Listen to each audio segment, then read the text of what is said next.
Hello दोस्त, में हम लोग जानेंगे इस कंपनी के बारे में। तो इस कमांड देख सकते हो लॉस दिया है 1%। 5 डे देख सकते हो 14% लॉस। 1 महीने में देख सकते हो 1% लॉस।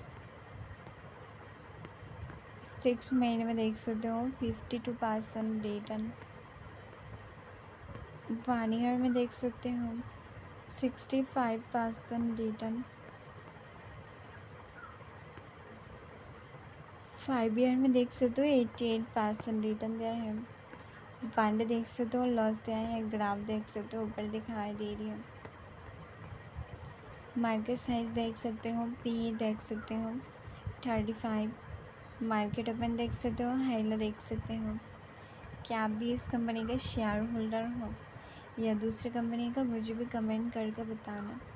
तो आज के लिए इतना ही काफ़ी। मैं God bless you, good bye.